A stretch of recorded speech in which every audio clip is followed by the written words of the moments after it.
Kapag sinabing ibon, hindi ba't ang unang pumapasok sa isip mo ay yung hayop na kayang lumipad?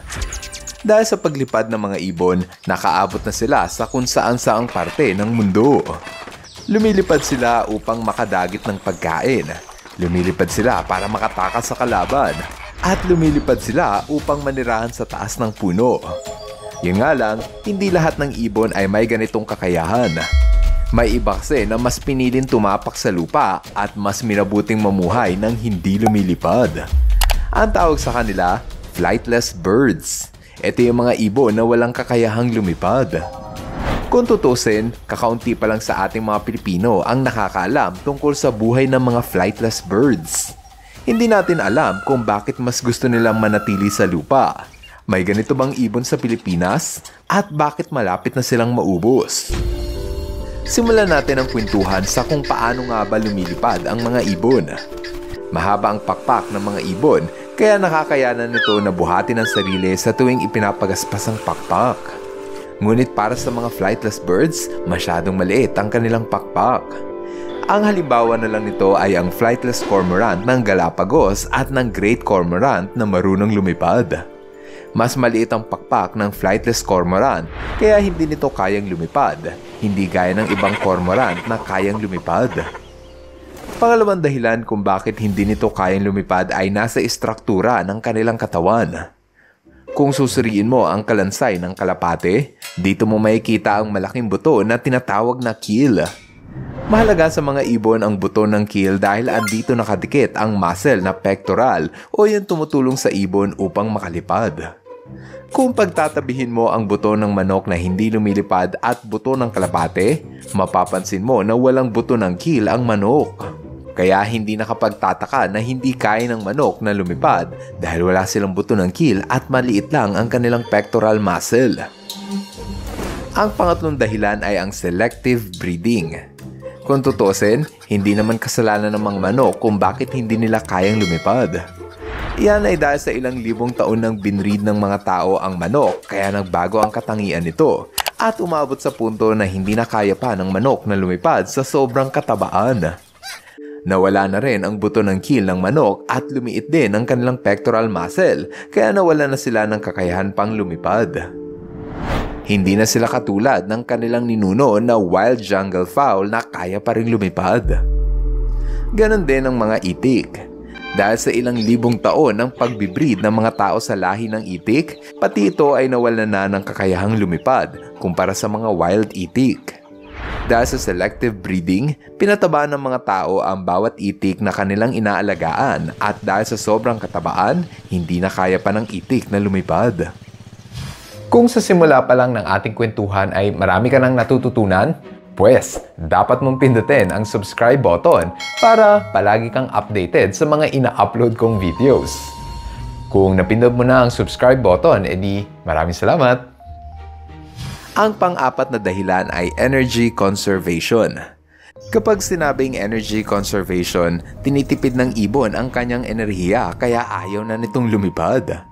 Ito ang dahilan kung bakit mas pinili ng ostrich ang tumakbo dahil hindi hamak na mas nakakapagod ang lumipad. Ibig sabihin, kailangan ng ostrich na kumain ng 3 beses na mas marami para lang magkaroon sila ng sapat na enerhiya upang lumipad. Isa yung problema para sa mga ostrich dahil nakatira sila sa disyerto ng Africa kung saan kakaunti lang ang supply ng pagkain. Gayunpaman, kahit gustuhin ng ostrich na lumipad, hindi pa rin nila ito kayang gawin dahil wala silang buto ng keel at maliit lang ang kanilang pectoral muscle. Buti na lang at ang ostrich ay kayang tumakbo ng napakatulin kaya hindi na nila kailangan pang lumipad para makatakas sa kalaban. Ang panglimang dahilan kung bakit hindi na lumilipad ang ibang ibon dahil bakit pa sila lilipad kung nasa lupa naman ang pagkain nila. Dito sa bansang New Zealand, tahanan ito ng iba't ibang uri ng flightless birds. Ang pinakasikat na residente rito ay ang ibon na kiwi. Kasing liit lang ito ng manok, ngunit kapansin-pansin ang mahaba nitong tuka. Paborito nitong kainin ay ang mga insekto, bulate, mga nahuhulog na prutas at mga buto ng halaman. Nag-evolve ang mga kiwi bird ng hindi lumilipad dahil wala naman sa taas ng puno ang pagkain nila. Lahat ng pagkain nito ay available sa lupa, kaya sa paglipas ng panahon, nawala na ang kakayahan nilang lumipad dahil andito lang sa lupa ang kanilang kinakain. Ganito rin ang nangyari sa mga ibon na takahe na isa sa pinakamatandang lahi ng ibon sa buong mundo. Matingkad ang kulay nito at aakalain mong nabibilang sila sa panahon ng Jurassic Park. Kahit mukha silang dinosaur, tanging mga halaman lamang ang kinakain nito. Nang dahil sa ang mga halaman na paborito nitong kainin ay nasa lupa, nag-evolve ang takahe bilang ground dweller o yung hayop na nangangalugad sa lupa. Kasi bakit pa sila aakyat ng puno kung nasa lupa naman ang kanilang pagkain? Dito pa rin sa New Zealand, may kilala nyo ang ibon na hindi kayang lumipad, ang weka o kilala din sa tawag na Maori hen.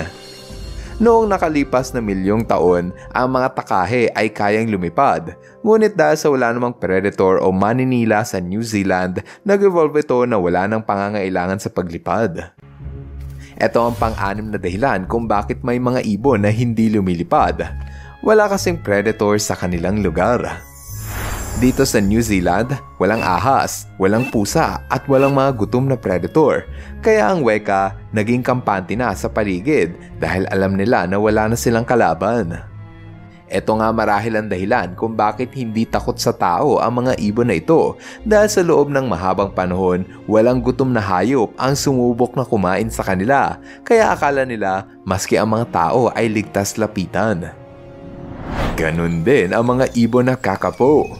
Nawala ng kakayahang lumipad ang mga kakapo dahil sa paglipas ng mahabang panahon, walang gutom na predator sa isla ng New Zealand kaya bakit pa sila lilipad kung wala naman silang dapat takasan? Ang ibong kakapo ang natatanging parot na walang kakayahang lumipad kaya sobrang taba na ng ibon na to. Siyempre, palagi lang silang nasa lupa kaya bumigat ng husto ang mga kakapo.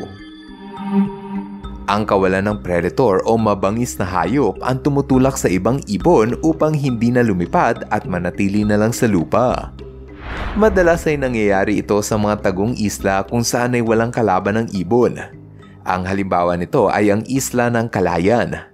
Ang islang ito ay matatagpuan sa hilagang bahagi ng Luzon. Walang mabangis na hayop rito, kaya naging perpektong tahanan ito ng Kalayan Rail, ang tanging ibon sa Pilipinas na hindi kayang lumipad. Ngunit dahil sa pagdating ng mga tao sa isla ng Kalayan, nagtatago na lamang ito sa mga halamanan para makaiwas sa tao. Dito naman sa silangang bahagi ng Australia, matatagpuan ang New Caledonia, at sa isla na ito na inirahan ng isa sa pinakakakaibang uri ng ibon na hindi kayang lumipad. Ito ang mga kagu. Nang dahil sa walang ibang mabangis na predator sa isla na ito, nag-evolve ang mga kagu ng may magagarbong disenyo ng balahibo para makatawag pansin sa ibang mga ibon. Malaya silang namumuhay rito at hindi nila kailangan pang lumipad dahil lahat ng kailangan nila ay nasa lupa. Kung tutusin, hindi lahat ng ibon na hindi kayang lumipad ay takot sa predator. Ang iba, sila pa mismo ang kinatatakutan at huwag na huwag mong lalapitan. Ito ang mga kasuwari, ang pinakadelikadong ibon sa buong mundo. Ang ibon na ito ay kayang manipa ng kalaban gamit ang kanilang matutulis na kuko. Mabuti na lang at ang kasuwari ay matatagpuan lamang sa gubat ng Australia at Papua New Guinea, mga lugar na kakaunti lang ang tao. Ito naman ang isa pang ibon ng Australia na tiyak nakikilabutan ka kapag nakasalubong mo sa daan. Ang tawag sa ibon na ito ay emu, isa sa pinakamalaking uri ng ibon na kayang pumantay sa tangkad ng ostrich. Ang isang adult emu ay kayang tumimbang ng 70 kilos, kaya huwag kang haharang-harang sa ibon na ito kung ayaw mong mabangga. Ang mga ostrich, kasuwari at emu ang tatlong pinakamalaking ibon sa mundo. Ngunit wala itong panama sa isa sa pinakamalaking ibon na namuhay sa ating planeta. Ito ang elephant bird sa isla ng Madagascar. Sa taas na 10 talampakan, halos maging kasing tangkad na nito ang elepante. May bigat ito na 700 kilos. Ibig sabihin, kasing bigat lang nito ang 3 pinagsamang leon. Kahit malahalimaw ang sukat ng elephant bird, ito ay mga herbivores at tanging halaman lang ang kinakain nito. Yun nga lang, palaging nakakahanap ng paraan ang mga tao para sirain ang kalikasan. Pinaniniwalaang naubos ang lahi ng elephant bird noong 13th century dahil sa walang tigil na panghahunting ng mga tao sa ibon na ito. Sayang, ang astig pa naman sana ng mga ibon na to. Kung hindi lang sana dahil sa mga tao, buhay pa dapat ang nakamamanghang higanting ibon ng Madagascar. Mabuti na lang at ang ilan sa mga flightless birds ay nagtatago sa parte ng mundo na hindi napupuntahan ng maraming tao. Sa lugar na ito, walang tao ang pwedeng gumalaw sa kanila. Ito ang pamilya ng mga penguin. Hindi nito kayang lumipad, ngunit meron pa rin silang pakpak. Alam mo kung bakit? Lumilipad kasi ito sa ilalim ng tubig. Paboritong kainin ng mga penguin ang sariwang isda sa ilalim ng dagat, kaya natuto itong lumangoy gamit ang pakpak na parang palikpik. Nag-evolve ang mga penguin bilang flightless birds dahil bakit pa sila lilipad kung nasa ilalim ng tubig ang kanilang tinatarget? Kung tutusin, noong unang panahon, marunong lumipad ang mga penguin. Ngunit sa tagal ng panahon na mas nananatili sila sa ilalim ng tubig, nawala ang kanilang kakayahang lumipad at sa halip, mas naging mahusay sila sa paglangoy. Kung ikaw ang tatanungin, alin sa mga flightless birds na aking naitampok ang pinaka nagustuhan mo?